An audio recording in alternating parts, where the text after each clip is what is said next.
filmer. C'est bon. Bah, en fait, moi j'ai envie de m'exprimer librement. Et je suis bien capté, attention. Oh, putain. Je peux partir maintenant. Alors salut à tous, comment allez-vous? Moi ça va super bien. Aujourd'hui on se retrouve pour cette vidéo. Alors le mec, ça fait plusieurs mois qu'il a pas pointé le bout de son nez et il arrive juste comme ça. Alors ça fait vraiment longtemps que j'ai pas posté sur cette chaîne, en tout cas Coraspen. Là ça me rappelle mes débuts, tout simplement parce que l'objectif premier de cette chaîne, c'était d'oser faire des choses que la majorité des gens n'osaient pas faire pour apprendre à enlever ma timidité qui était bien trop présente dans ma vie. Et je pense que c'était un peu à cause de ça que j'ai arrêté les vidéos sur cette chaîne. Mais sachez une chose, j'en ai créé une autre. Et cette fois-ci, c'était pour d'autres objectifs. Parce que justement, c'était une chaîne de dessin. J'ai toujours un peu rêvé de créer des vidéos sur les choses qui me passionnaient en réalité. Et justement, le dessin faisait partie. Donc j'ai créé la nouvelle chaîne Coraspencil. Donc cette chaîne, elle est totalement focalisée sur le dessin, on va dire, en général peut-être pas à 100%, et je me suis focalisé là-dessus, surtout sur les derniers mois, on va dire. Je pense que ça a surtout commencé en janvier, et là-bas, si vous aimez le dessin, vous pouvez y aller. Vous pouvez aller sur YouTube, mais les vidéos, certaines des vidéos sont sur TikTok et sur Instagram aussi. Je pense que j'ai fait pas mal de bonnes vidéos là-bas. Et d'ailleurs, je fais un nouveau vlog. Oui, j'ai fait un vlog sur cette chaîne, mais j'ai fait un vlog plus poussé, plus complet sur la chaîne Coraspencil, et justement qui a fait un petit buzz sur TikTok. Ça fait, à l'heure où je parle là, ça fait 9000 vues. C'est juste incroyable pour moi. Vous savez pas, mais voilà. Alors pourquoi alors je reviens sur cette chaîne? Parce que déjà, j'ai l'impression, il y a tout le monde qui dit ça, faire des vidéos en 2026, c'est vraiment quelque chose d'important. C'est plus quelque chose d'un peu mis de côté, là où on le perçoit un peu différemment, d'un mauvais côté comme avant. Mais aujourd'hui, c'est quelque chose de réel. Tout le monde est sur les réseaux sociaux et genre ça a l'air important, même si je ne sais pas concrètement, genre ça me bénéficie à quoi concrètement, mais je sais que ça prépare quelque chose de grand, donc je préfère m'y préparer maintenant. Mais la grande raison aussi de pourquoi je veux reprendre cette chaîne, c'est parce que entre temps, pendant ces plusieurs mois là, j'ai appris la valeur des vidéos. Alors je suis arrivé à une mentalité là où je pense que les vidéos, c'est tout simplement un miracle. C'est un miracle tout simplement. Genre le juste fait de pouvoir filmer des choses, c'est pas juste une image qui est statique. Tu captes les mouvements, tu vois plus d'émotions, on va dire. Et voilà, bon, j'ai peut-être plusieurs anecdotes sur ça, mais je vais pas encore les raconter aujourd'hui. Sinon, j'ai une petite envie là, quand je serai vieux, quand je serai vraiment vieux quelque part, j'aimerais bien regarder mes vidéos. C'est super bien de regarder les vidéos d'autres personnes, d'autres nationalités, dans d'autres pays, dans plein d'endroits différents qui font des choses que tu n'aurais jamais pu voir sans les vidéos, sans internet. Et voilà, j'ai développé une nouvelle petite passion pour la vidéo justement. Mais par contre, il y a quelque chose qui m'empêche réellement de vouloir commencer à faire des vidéos. C'est le temps. Le temps que ça prend. Je veux quand même faire de bonnes vidéos en réalité parce que c'est à poster sur internet. Mais le problème, c'est que ça prend du temps de par exemple faire le montage. Le montage, c'est quelque chose d'horrible. Tu prends 20 heures pour faire un bon montage et tout. Finalement, pour avoir une vidéo qui fait 50 vues, ça fait un peu mal. Mais bon, je vais pas m'attarder sur ça parce que de toute façon, on le sait tous très bien. Les meilleures choses sont les choses qui prennent le plus de temps. Le montage, c'est justement, ça fait partie du process, etc. Et de toute façon, je fais pas les réseaux pour, je sais pas, un but précis, les vues ou quoi. Mais justement, c'est de profiter et d'apprécier le juste fait de faire des vidéos. Donc c'est vite bouclé, on va dire. Alors je suis confronté à un nouveau problème. C'est le problème du je sais pas quoi raconter dans mes vidéos. Donc ça m'a empêché pendant 3 semaines, 1 mois. Pour l'instant, j'ai pas fait de nouvelles vidéos.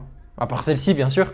Mais je comprends mieux les personnes qui n'arrivent pas à se lancer. Oui, j'étais cette personne à fond, mais justement parce que j'avais, comment on va dire, j'avais des raisons de commencer les vidéos. Soit c'était des concepts, soit c'était mes passions, par exemple le dessin, ou soit c'était le challenge d'être au moins timide. Ok, je l'ai fait.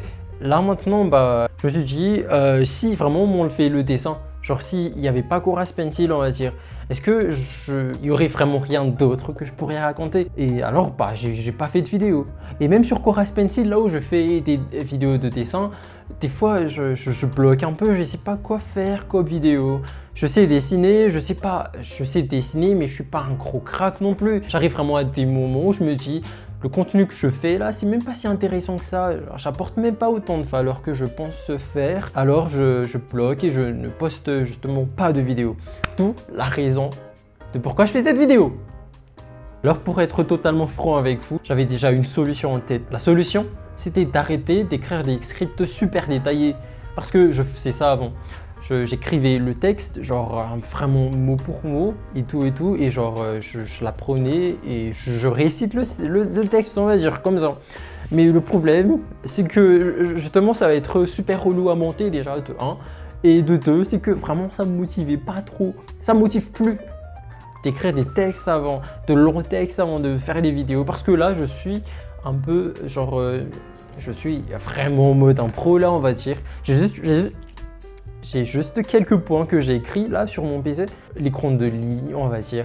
Mais sinon là je suis en train d'improviser. Et sachez que c'est grâce à cette vidéo là que je suis en train de me remettre dans le bain tout simplement. Par contre je me dis aussi si j'apprends à parler de manière un peu improvisée là comme ça, il y a moyen que j'apprenne vraiment à parler genre de manière bien, pas comme je le fais là maintenant. Donc mon objectif ultime, c'est de rendre la création de vidéos super vivant pour moi. Je m'exprime vraiment mal, mais je veux dire, ça rejoint un peu ma nouvelle passion là, c'est de capturer des moments en vidéo et genre vraiment montrer ça à des gens et de transmettre les émotions, de, je sais pas, motiver, d'inspirer, n'importe quoi, ou juste de partager. Et ça rejoint ce fait là où je veux vraiment apprendre à filmer des vidéos sans trop me forcer.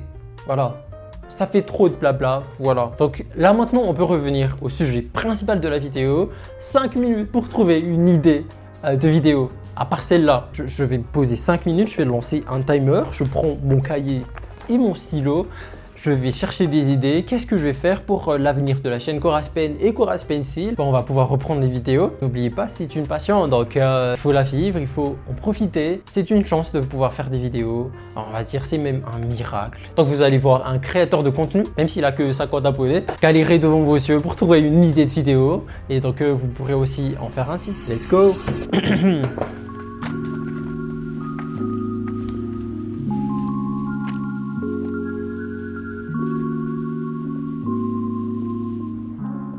Ce qui me trouble un peu, que quand tu essayes de faire des vidéos, tu essaies quand même de faire de bonnes vidéos. Déjà, on va mettre les choses au clair, les gens qui disent qu'ils font des vidéos pas pour les vues, pas pour les likes, mais ils font ça juste par pure passion. C'est vrai, mais partiellement, on va dire, c'est peut-être vrai. Je sais pas à combien de pourcents, mais en tout cas, ils font pas ça que pour la passion. Ils ont quelque chose en tête, ils veulent toujours avoir plus, peut-être avoir plus de vues, avoir plus de rétention, n'importe quoi. Mais sachez une chose, que personne ne poste sur YouTube juste comme ça, sans vouloir plus de performance, plus de visibilité, etc. Parce que c'est le concept même d'un réseau social. Donc on va essayer de pas être trop délusionnel. Donc le but, ça serait de créer du bon contenu, quelque chose que j'aime faire quand même. Je vais pas me forcer à faire des choses que les gens font et que ça a l'air populaire et tout, alors que moi j'ai pas envie de faire ça. Et il faut aussi que ça soit quelque chose, non, ouais, vraiment quelque chose qui soit en accord avec mes valeurs, mais aussi quelque chose qui intéresserait des gens, quelque chose, des vidéos qui ferait des vues quand même.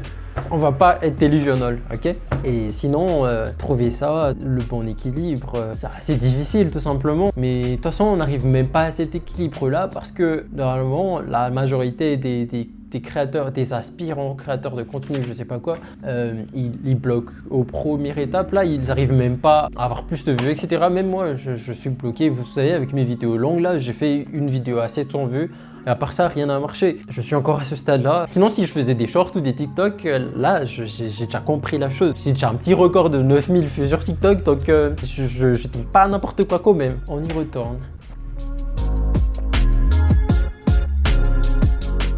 Plus j'écris dans mon cahier là, plus je me rends compte que ça va être difficile pour la chaîne principale Coraspen. Parce que si j'ai vraiment pour but de créer, on va dire, un petit branding de moi, on va dire, pour qu'on puisse me reconnaître par exemple. Genre ça va être difficile de ne pas nicher la chose. Ah, imaginez une chaîne YouTube où vraiment seule ta personnalité compte, il n'y a rien d'autre, il n'y a pas d'autres facteurs. Donc du coup, Coraspencil n'est pas éligible pour ça, vu qu'il y a le dessin. Ça me semble inconcevable. Et je pense que ça va être vraiment difficile. Et heureusement qu'on est des gens passionnés et qu'on n'est pas à cheval sur les performances des vidéos, etc., etc.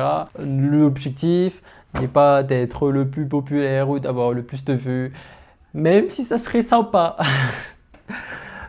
Donc je pense que j'aimerais bien faire des vlogs sur GarageBand. J'ai déjà fait 2 vlogs, je trouve ça sympa, mais juste le problème, vous savez, le cadre.